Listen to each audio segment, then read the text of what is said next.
Olá, coisas do coração. Olá, coisas do coração. Eu sou o Thiago. Eu sou a Patrícia. E estamos aqui mais uma vez para falar com vocês sobre a metodologia GIA. GIA. Então, pessoal, nós já contamos para vocês porque nós estamos aqui, não foi? Nós não falamos com vocês um pouco sobre a metodologia GIA, como ela funciona? Pessoal, biológico, psicológico, comportamental, relacionamentos familiares e social, desenvolvimento pelo trabalho e pela espiritualidade. Hoje, o que nós viemos trazer para vocês é uma resposta de uma pergunta que não quer calar. Se eu fizer a metodologia GIA, eu me livro de vez da ansiedade? Não. Não? Você começa a se organizar e a gerir essa ansiedade. Então, para que fazer? Para que você consiga fazer uma gestão inteligente dessa ansiedade. Até mesmo porque, pessoal, a neurofisiologia da ansiedade nos mostra que a ansiedade, ela aciona o sistema límbico através do nervo vago, passando pelo coração, e todas as outras partes cognitivas do nosso cérebro são chamadas, evocadas para poder trabalhar a favor da nossa sobrevivência. Seja ela lutando, fugindo ou congelando. E aí que o negócio fica mais interessante. Se a ansiedade é um fenômeno de sobrevivência, nós não podemos tirar esse fenômeno da gente. Nós precisamos disso para sobreviver. Sim. Mas a escolha de ser feliz é assim como a escolha de praticar ou não a metodologia GIA. E eu queria contar para vocês um caso que aconteceu comigo durante a quarentena.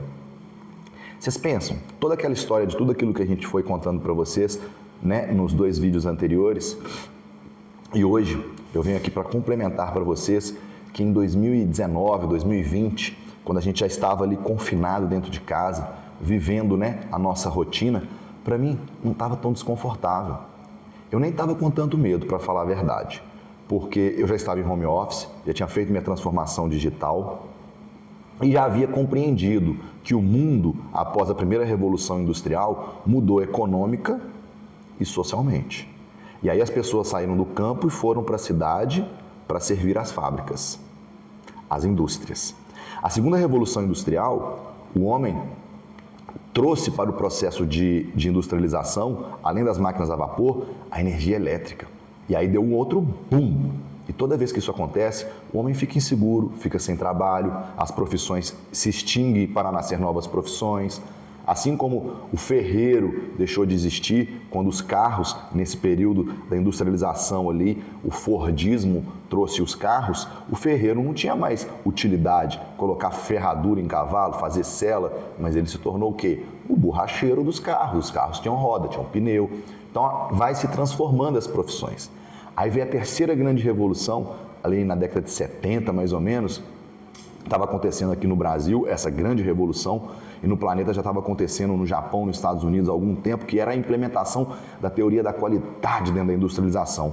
Fazer mais em menos tempo e certo, sem erro, sem retrabalho. E aí, mais uma mudança econômica e social. O ser humano, então, que era? O ser humano moderno, lá do tempo de Charles Chaplin, né? Aquele que adoecia laboralmente pela repetição do trabalho nas linhas de montagem, ele se tornou pós-moderno. Então, ele já começou a ter uma evolução, que agora na quarta revolução, que a gente falou muito disso em 2019, 2020, a gente falava disso demais, que a gente estava vivendo a quarta revolução, a era digital, a revolução técnico-científica, o ser humano se tornou hipermoderno. E aí com as telinhas na palma da mão, tudo em mensagens instantâneas, tudo para ontem, para aqui, para agora, para o já, para o vamos viver o carpendai da vida. De repente o ser humano começou a adoecer. Adoecer porque esse imediatismo para que as coisas aconteçam não é real. As coisas dependem de um tempo da natureza. E quando a gente fala de gestão inteligente de ansiedade, a gente fala do tempo da natureza humana, interna, biológica, e a gente fala do tempo da natureza humana, psíquica, dos nossos ideais, fantasias, sonhos. Juntar isso tudo e criar um produto para entregar para você e falar com vocês assim: tem sofrido de ansiedade? Faz essa metodologia que vocês vão parar de sofrer. Mas espera aí, você nunca mais sofreu de ansiedade, Thiago? Não. Olha para vocês verem, eu tenho 2 casos muito interessantes para contar para vocês. Dentro desse processo da quarentena ali, 2020, um paciente meu, ele, nessa época, me procurou com crise de ansiedade severa. Era um homem, na sua faixa dos 45 a 50 anos, e ele estava com crise de pânico. Ele pensava que era por causa da cervejaria, que tinha uma cervejaria aqui em Belo Horizonte, a Baker, que estava sofrendo um grande processo, porque houve um erro, né, dentro da produção dela, e a cervejaria estava praticamente fechando. E aí, era uma empresa que tinha um cunho familiar, estava impactando na vida de todos os familiares. E ele pensava, nossa, agora vem essa quarentena aqui, vai fechar a minha empresa e tem um cunho familiar, eu sou o dono da empresa, mas como é que eu vou sustentar todo mundo? Eu vou ter que dispensar a gente, mas quem que eu vou dispensar? Qual membro da minha família eu dispenso primeiro da minha organização para as contas fechar no final do mês? Porque essa quarentena, isso vai mudar tudo. E agora? E ele com essa crise de pânico, tomando medicação, veio encaminhado por um amigo, posterior à sua intervenção com um psiquiatra, tomando um remédio para dormir, para acordar, para passar o dia, tomando remédio o tempo todo, uma bateria de remédio.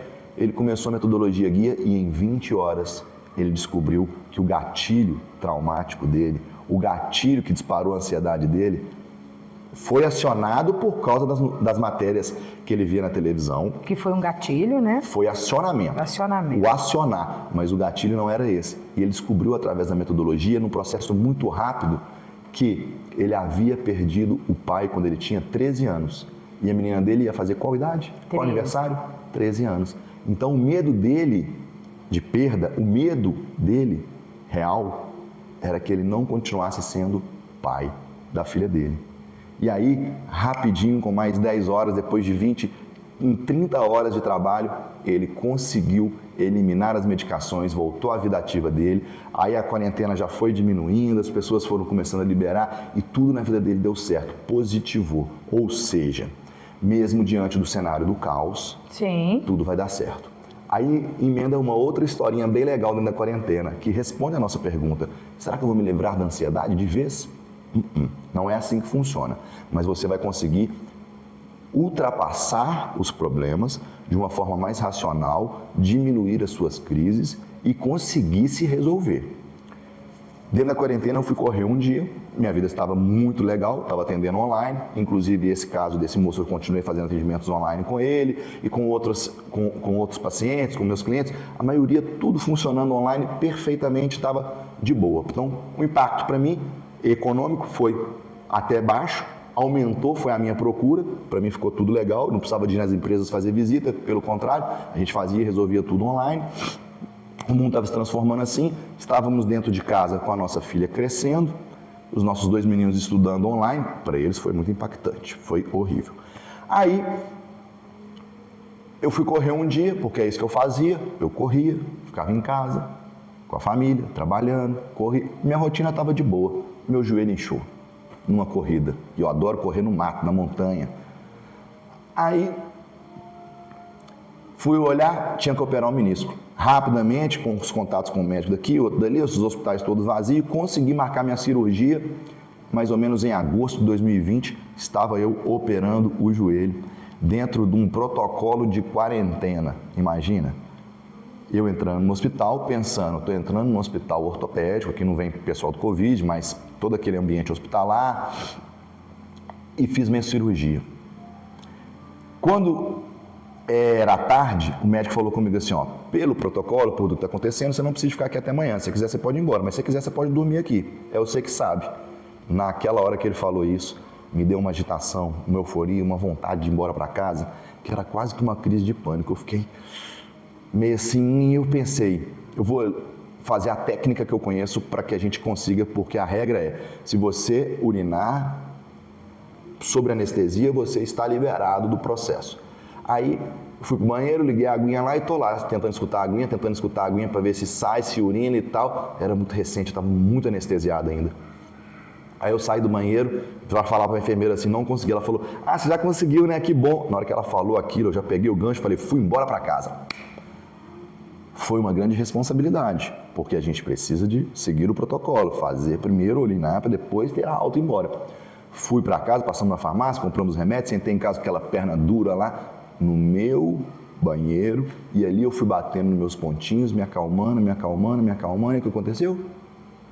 Consegui, liberei. Aí eu falei, tô bem, não tenho mais problema com anestesia, tô ótimo, tô em casa. E fiz a recuperação com fisioterapia quase que online. Era 1, 2 vezes por semana presencial e o resto tudo online, sozinho, lidando com a minha ansiedade, sem ter a minha válvula de escape, que era atividade física, correr na montanha, mas me recuperei. Ou seja, a gente não se livra da ansiedade, mas a gente aprende a conduzi-la de uma forma que ela nos traga benefício. Acabou por aí, Thiago? Já é todos os casos, então, agora? Não. Recentemente, a Patrícia, que a gente já contou que ela tem um pequeno probleminha com a agulha, do tipo as veias somem, o sangue não sai, fomos fazer um exame de sangue semana passada. E durante o exame de sangue dela, o que aconteceu? Claro, uma crise. E ela não conseguiu tirar tudo, era uma bateria muito grande. Você quer falar? Pode falar. Era uma bateria de sangue muito grande e eu estava sentado lá de fora, até que a enfermeira me chamou. Então eu quero que você conta o que aconteceu nesse período antes de me chamar. Como é que foi? Para começar, já coloca a gente naquela baiazinha, imagina. Eu acho que, no meu caso, né, é uma ansiedade vinculada a uma memória traumática um pouco mais profundo do que um caso de ansiedade, como é que eu posso dizer? Sem vínculo com trauma, que pode existir também. E aí, o cheiro de asepsia, né? Aquele cheiro de limpeza, de tudo tá limpinho, direitinho, em qualquer posto de saúde, qualquer ambiente de saúde já é um gatilho para mim. Nesse dia, chegamos, estava muito cheio, eu falei, meu Deus. E aí, me chamaram, não tinha como, eu sempre gosto de fazer o exame deitada, porque se desmaiar já está deitado mesmo, né? Então já evita um constrangimento. E esse dia não tinha como deitar, estava muito cheio, muitas pessoas, e a moça ainda brincou comigo assim, e hoje é o dia de todo mundo com veia ruim. Eu falei, então nós vamos ter que enfrentar alguma coisinha aí. Aí fui sentada. E aí procura veia num braço, procura veia no outro, aí ela, sua veia é muito fininha, parece veia infantil, e é isso mesmo. Ela estoura, né, esconde por causa da minha nervosia. E aí decidiu que queria tirar sangue no punho. Já dói demais. É bem dolorido o acesso. É muito dolorido. E aí, tá bom, então vamos. A dor é extrema, o que, além da ansiedade do estar fazendo o exame, vem a dor. E aí, ali, eu já entrei em uma crise que eu comecei a sentir falta de ar e querer desmaiar. A enfermeira olhou para mim e falou assim, tá tudo bem? Eu falei, olha, eu tô passando mal. Ela, não tô conseguindo mais tirar, eu consegui colher um pouquinho de sangue, não consigo mais colher.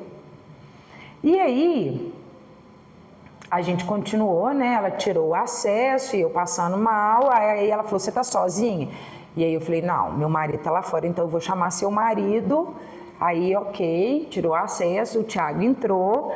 E aí ele falou comigo assim, como é que foi? Eu falei, péssimo, eu quero ir embora. Ele falou, não, calma que nós já estamos aqui, vamos tentar organizar essa ansiedade que você está melhor para ver se você consegue fazer o resto do exame, que eram muitos exames. E aí assim foi, né? A gente fez os exercícios, ele me ajudou a fazer, porque nessa hora eu não estava conseguindo nem fazer o exercício sozinha. Ele me ajudou a fazer, direcionou o exercício. Só fazer um resumo, que nós demos muitas informações dentro dos casos. Prestem atenção, nós estamos falando de gatilhos e de acionamentos. Gatilhos têm cenas traumáticas. Sim. Acionamentos pode ser qualquer bobagem. Isso. Por isso que a metodologia guia funciona, porque ela trabalha nos acionamentos e, quando necessário nos gatilhos, a gente neuromodula, mas não é um processo terapêutico que deve ser feito em psicoterapia. Exatamente. Portanto, é muito importante entenderem isso. Nós já passamos pelo processo de psicoterapia. Sim, e nós fazemos a metodologia. Então, se você pensar assim, Thiago, mas você está falando que agora, no início de agosto de 2025, a Patrícia, então, teve isso? Teve. E o grande semana barato. Passada. O grande barato é que ela teve sensação de desmaio, falta de ar, suor, sudorese, falta de ar, tontura, desorientação com a realidade. Sim. Toda desregulação neurológica com a reversão psicológica, que são os dois fenômenos que a gente já falou nos vídeos anteriores, os dois fenômenos de alteração psicológica que acontecem, e essas duas alterações dela podem ser corrigidas facilmente. Desorganização neurológica, corrige com as batidinhas aqui. Reversão psicológica, corrige com as batidinhas aqui. Adiantava a gente só ficar fazendo as batidinhas? Não. Adiantava porque ela já faz esse treinamento contínuo. Inclusive eu brinquei com ela na hora assim, falei assim, pô, mas você acordou 5 horas da manhã, já fez o despertar, e agora às 8 você está aqui sofrendo? Por que será? Mas... É verdade, né? Eu tinha gravado o despertar, tinha acordado, feito a minha remodulação de manhã cedo, 8 horas da manhã eu estava entrando em crise por uma situação pontual. Só que ela estava entrando, mas não entrou. Sim. Botou o pé e voltou para trás. É. A crise veio, a ânsia tentou pegar, mas a guia veio Gia, ela tirou. Veio e tirou.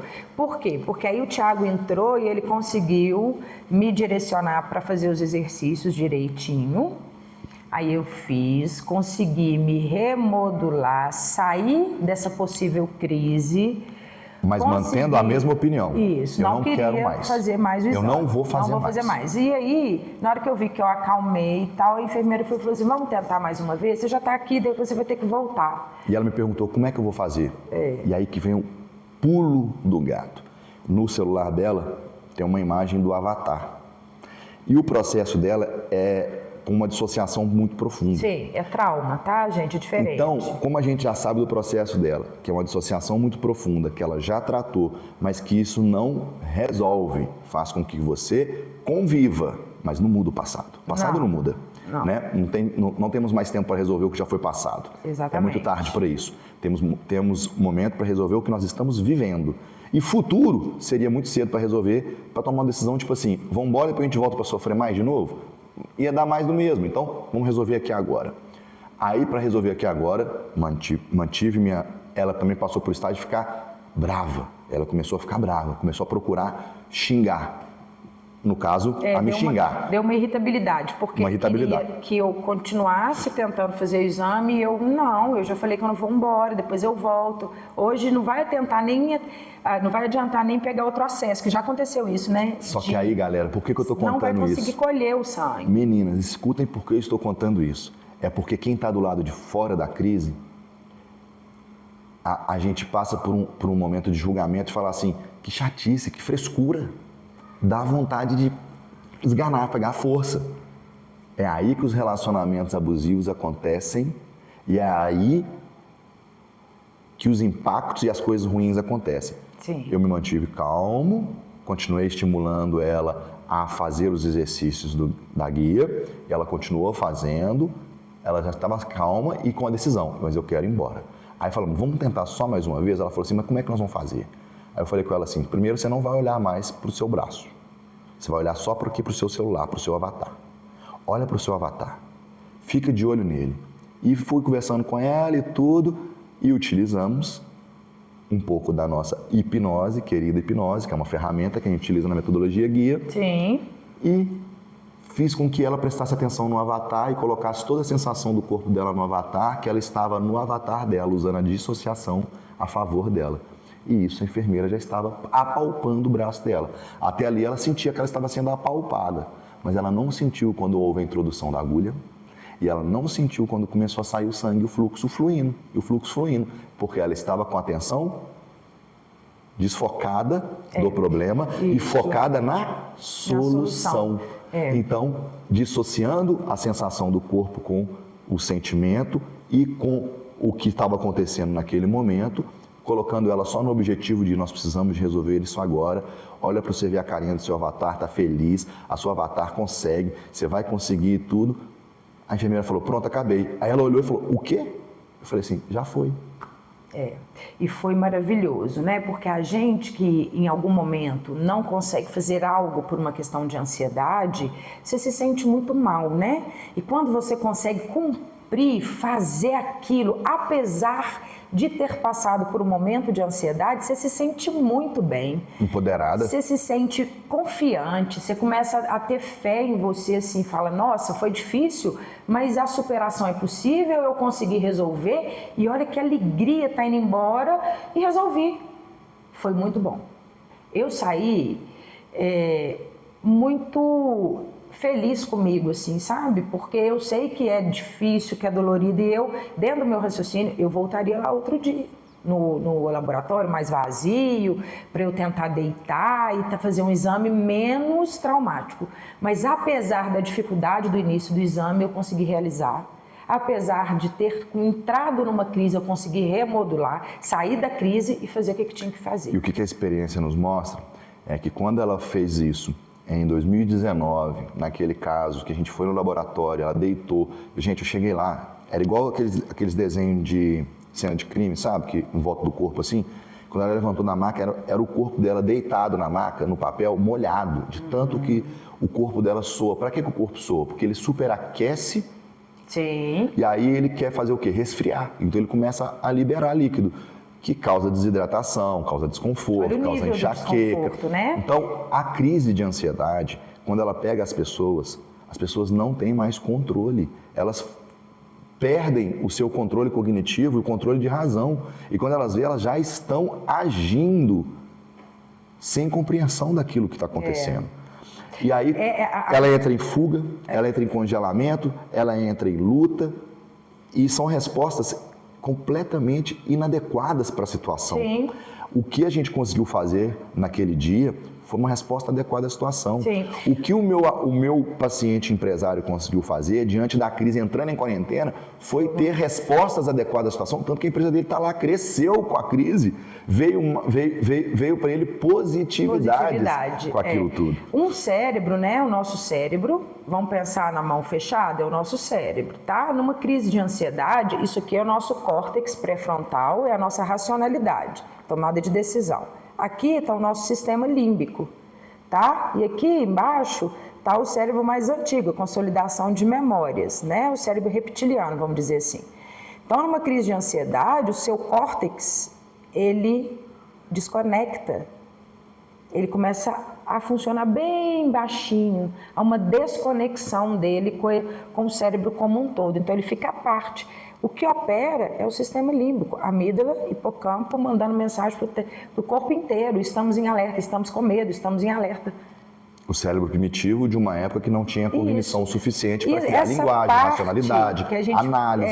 Essa parte do que a gente precisa para racionalizar, para equilibrar, falar assim, olha, eu estou com medo, mas não é uma coisa tão difícil de fazer, ela não está funcionando adequadamente. Não adianta. Não adianta. Então, pode o que um exercício vem ombro. te fazer? Fazer essa conexão de novo. Pode falar, já passou. Ele vem trazer esse córtex pré-frontal para um equilíbrio junto com o sistema límbico. Não adianta. Tapinha no ombro, já passou, não, palavras pelo bonitas, contrário, conselhos. A cognição nessa hora não adianta. Nada Ela funciona. está desconectada. Então, o que a gente precisa? Fazer exercícios para desacionar a amígdala, tá? A minha unha aqui, ó, amígdala. Porque aí ela desacionando, ela manda uma mensagem para o hipocampo, assim, está tudo bem, estamos equilibrados. Aí vem os hormônios de recompensa e de realização positiva. Porque até então, o que está liberando é noradrenalina. É o hormônio neurotransmissor que vai comunicar com todo o resto do nosso organismo, todas as células do nosso corpo, porque estamos em perigo. Ativar a resposta de sobrevivência, que são elas a nível biológico. Taquicardia, respiração curta. Falta de ar. Falta de ar é a sensação. Respiração, taquicardia, encurta a respiração, porque ela sobe para o pulmão, ela sai do diafragma e fica só a respiração torácica aqui, né, em cima, respiração de luta, pupila dilata, boca seca, arrepia os pelos do corpo e aumenta o fluxo gastrointestinal, que gera então os comportamentos futuros de tentativa de autorregulação, que são sudorese, suor, tremor, urinar ou Ou não urinar, ou né? soltar na roupa, né? É a questão também da prisão de ventre, né? São os extremos. Mas a tentativa do corpo de autorregular é quando ele te cria uma catarse, ele joga para fora de alguma forma e vai vir dessas formas. E aí, posterior a você ter por exemplo, a pupila dilatou, para quê? Para você conseguir ver tudo mais amplamente e ter uma resposta positiva e sair do perigo. Beleza, só que dependendo, a claridade depois vai te gerar o quê? Dor de cabeça. Dor de cabeça, enxaqueca. Os pelos do corpo tudo arrepiaram. A gente vê isso em gato. Gato, quando você dá um susto nele, ele arrepia mesmo. Os nossos pelos todos arrepiando, nosso corpo arrepiando. O que acontece posterior a isso? Vai vir dermatites, vai vir problema de caspa, queda de cabelo. São coisas que vão derivando. Aumenta o fluxo gastrointestinal, que é a resposta para que você saia do perigo. Beleza, o que vai gerar depois disso? Úlcera, gastrite, perda de apetite, enjoo, ou desarranjos, né? Sim. Então, tudo tem uma conexão e um porquê daquilo. Hoje nós estamos aqui para contar para vocês justamente sobre isso. Nós já falamos por que estamos fazendo isso. Já falamos o que é que nós estamos fazendo. Então, por que estamos aqui trazendo a metodologia guia? O que é a metodologia guia? E hoje, o porquê usar a metodologia guia está sendo explicada. Porque ela não vai eliminar a sua ansiedade, mas ela vai te trazer um benefício muito grande de conviver com de forma positiva. Tudo que o ser humano tem de habilidade, com todas as suas potências. E quando a gente desenvolve as nossas habilidades, as nossas skills, né? A gente chama das nossas competências. Quando a gente desenvolve isso, a vida fica muito mais fácil. Já imaginou você tendo várias competências que vão te trazer prosperidade, relacionamentos saudáveis, bem-estar, qualidade de vida? É isso que a metodologia guia vem a trazer e oferecer para vocês. Bora construir bem-estar. Bem-estar e qualidade de vida é para quem quer e não só para quem pode. Guia, Coisas do Coração, Desenvolvimento Emocional. Até, pessoal. Até a próxima.